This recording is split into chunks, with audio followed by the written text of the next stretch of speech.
Hai, Assalamualaikum. Saya Len Ramli. Saya adalah salah satu stokis di Sabah.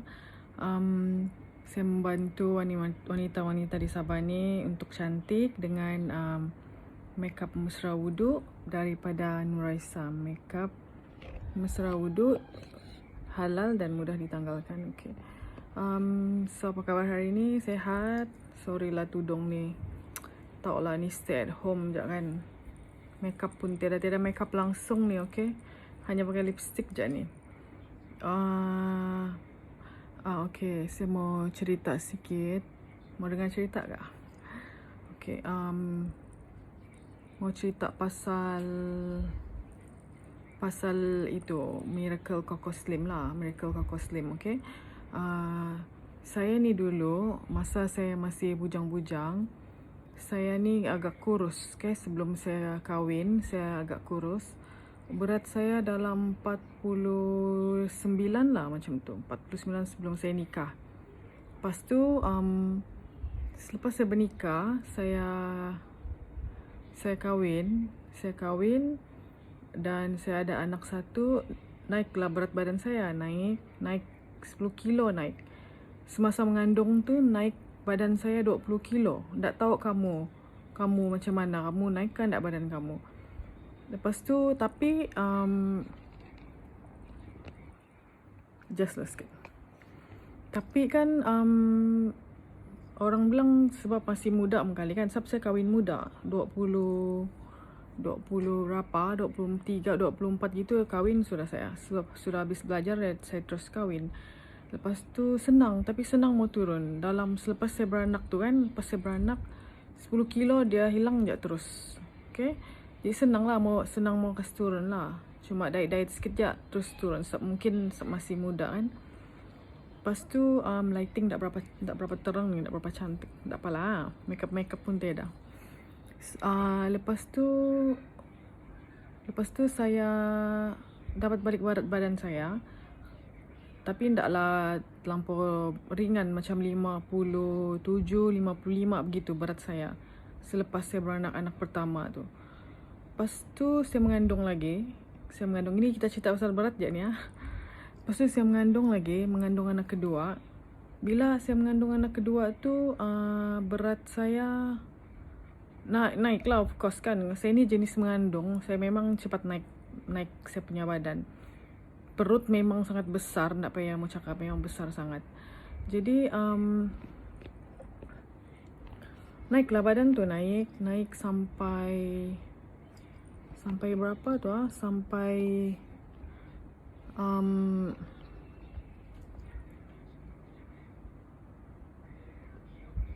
mungkin sampai 62 lah, 62 ya, 62. Naik sampai 62 berat tu kan.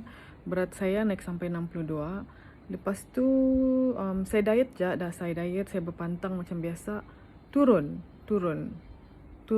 ke 57, 58 gitulah. Lepas tu saya mengandung lagi. Saya mengandung setiap 2-3 tahun saya mengandung. Alhamdulillah rezeki kan. Okay, lepas tu saya mengandung anak ketiga. Yang anak ketiga ni saya kena darah tinggi Masa baby tu dalam 35 minggu tu kena darah tinggi. Tak tahu tiba-tiba kenapa kena darah tinggi, sebab baby tu kan dia songsang bah. Baby tu songsang. Jadi saya pergi jumpa ada satu makcik ni konon orang cakap pandai mau kasih urut lenggang tu. Jadi kan saya pergilah jumpa makcik tu masa perut saya dalam 34 minggu kat tu. Jadi kan dia kasih lenggang. Dia pusing lah, baby tu pusing. Tapi bila besok dia kan saya rasa lain kan. Lepas tu memang makcik tu cakap, lepas ni esok kau jumpa saya lagi, dia cakap. Jadi saya pergilah jumpa makcik tu kan, saya pergi berlenggang, dia pergi cek lagi kan, dia bilang kan macam balik lagi baby kau ni songsang, dia bilang, anak ketiga tu. Jadi bila saya pergi sana, dia bilang dia kasih lenggang lagi pakai kain sarung tu. Masa tu kan saya muda lagi bah, saya tak tahu apa-apa benda semua ni, apa orang cakap pun ikut je. Jadi sekali dia pergi kasih lenggang, baliklah bah dia. Maksud dia lurus lah, okey lah dia punya keadaan. Jadi saya balik ke rumah. Sekali saya balik rumah, saya rasa badan saya lain sudah. Macam lain, membengkak badan saya, membengkak. Lepas tu saya jumpa lagi dia, tapi dia tiada masa tu jadi saya terus jumpa doktor sebab kaki saya semua bengkak. Kaki bengkak, muka bengkak sangat ketara lah bengkak dia tu. Jadi saya jumpa doktor. Masa doktor cek tu, dia terus tulis surat dia suruh pergi hospital. Sebab sangat-sangat naik darah saya. Saya tidak tahulah, mungkin ada kesan dengan melenggang tu kah, tiadakah, saya tidak pasti. Masa tu berat saya 78 kah naik. 78 kan, biasa 78. Sekali masa yang hari tu bengkak tu sampai 80 kah naik. Jadi doktor terus cek. Masa tu saya di Keningau masa tu. Jam berapa tu jam pagi tu saya jumpa doktor, jam 8, jam 10 pagi, jam 12 tu kami terus bertolak ke KK sebab family saya kan di KK. Saya mau beranak di KK lah. Jadi sekali saya terus bertolak ke KK jam 4. Bila doktor cek, darah saya tu naik sampai 160 kah, 180 kah. Jadi dia kasih makan ubat, dia kasih turun sikit kan. Dia terus operation jam 6 keluar sudah baby tu, alhamdulillah lah. Kalau ndak tahulah kan. Lepas tu okey, sudah beranak tu kan. Itu memang berat saya sangat berat lah, 70 dekat 80 lah masa tu. Tu anak ketiga. Sekali masa lepas saya beranak tu, saya pantang lah macam biasa semua. Susah sangat mau turun berat badan tu.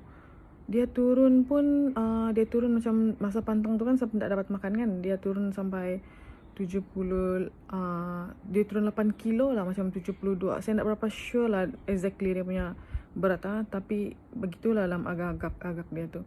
Dalam 72 lah. Baju pun semua tak muat sudah. Dalam 72 berat saya masa tu, anak ketiga tu. Jadi berhabis sudah saya pergi Zumba, berhabis sudah saya pergi telan macam-macam ubat kurus, macam-macam ubat kurus. Sampai pergi jumpa doktor lagi, minta ubat supaya kurus, supaya ndak kuat makan lah, ndak selera lah, macam-macam. Tidak juga mau turun lah. Memang berat saya masa tu 72, 73, 74 dengan tinggi saya 161 62. Memang nak muat sudah lah baju-baju semua. Sekali lepas tahun lebih tu saya mengandung lagi anak keempat.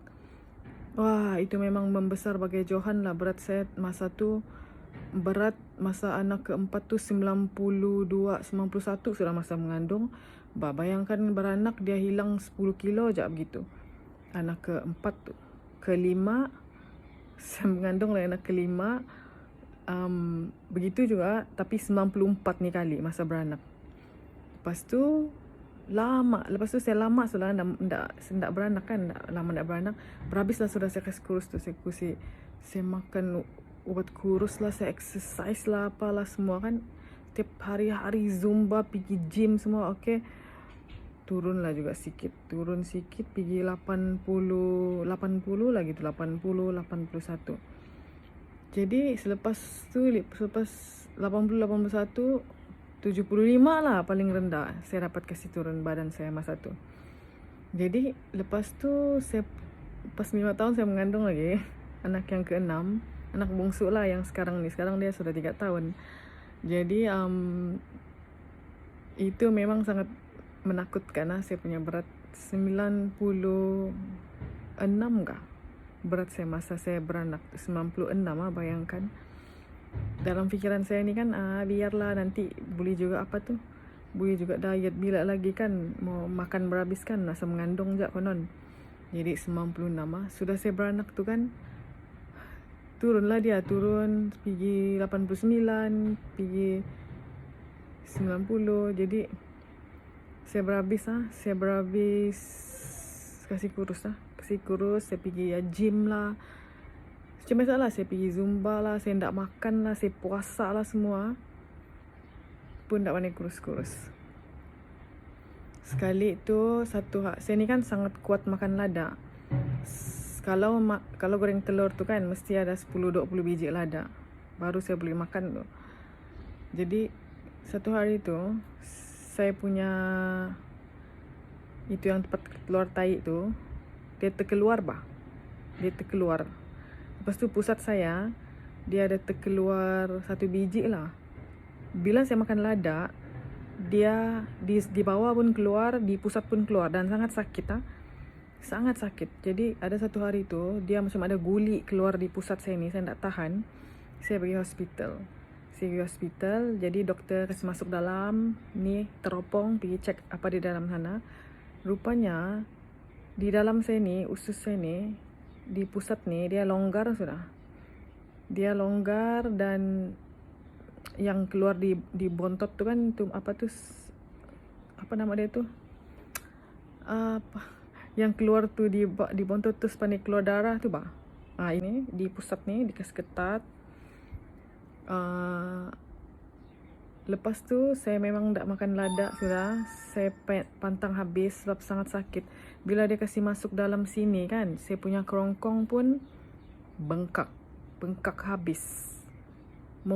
Lain dia punya anak tekak tu, rasa macam anak tekak kita gini kan, tapi dia begini, dia kembang, terkena tu teropong, sangat sakit lah.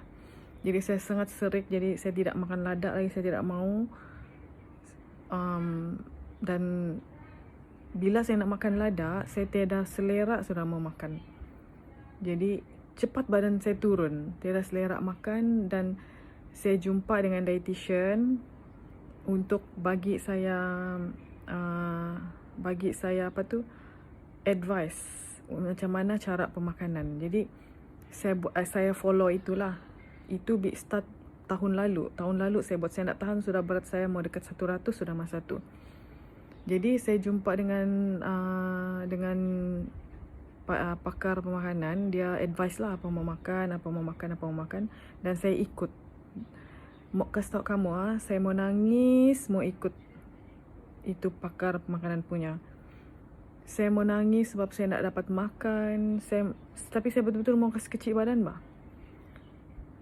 bila orang makan, sebab makan ni memang saya sangat suka lah. Kalau dengan laki sejalan pun saya pergi makan je. Saya nangis, saya stres sangat ikut cara pemakanan tu. Jadi saya dapat kasih turun berat badan sangat banyak. Bila begitu orang cakap saya pergi buat pembedahan, kasih sedut lemak. Astagfirullahaladzim, macam mana sengsaranya saya mau kasih jaga makan kan. So anyway, lepas tu saya berjaya lah kasih turun berat badan. Apa yang saya boleh kaitkan dengan Miracle Coco Slim ni kan, bila saya ambil Miracle Coco Slim ni, satu sachet je saya ambil, saya akan hilang dekat 900 gram 900 gram lah, satu sachet je. Ni bukan temberang ini betul. Mungkin kerana dia banyak membuang dan dia buang tai kamu tu kan yang keras-keras ni, bukan yang ceret-beret. Bukan yang ceret-beret. Lepas tu kamu akan rasa macam perut kamu ada berangin sikit. Perut kamu berangin tu, ialah angin-angin tu dia mau kasih keluar. Ada orang cakap dia kena gastrik. Bukan gastrik tu, itu angin. Keluarkan angin tu. Jadi tu. Bukannya kau makan Coco Slim ni terus kau kurus, tidak. Kau kena kontrol sikit juga pemakanan tu, kasih kurang sikit. Tapi banyak testimonial cakap dorang boleh kurang 3-4 kilo kalau makan satu kotak tu. Saya nak makan satu kotak tu. Saya nak minum satu kotak tu. Saya baru ambil satu sachet je, dan saya sudah nampak kesan dia. Dan dia sedap Kalau produk kurus dulu saya ambil, semua tak sedap. Saya nak tahan, mahal lagi. Sudah tak sedap, mahal lagi dia punya harga. Macam mau maintain macam 600-700 sebulan untuk maintain produk-produk kurus tu. Tapi ini murah aja. Ini RM30 je, dan dia halal lagi, dan alhamdulillah dia berkesan. Itu je lah saya mau cerita. Okay, sharing cerita kan. Nanti kita cerita lagi. Okay, Assalamualaikum.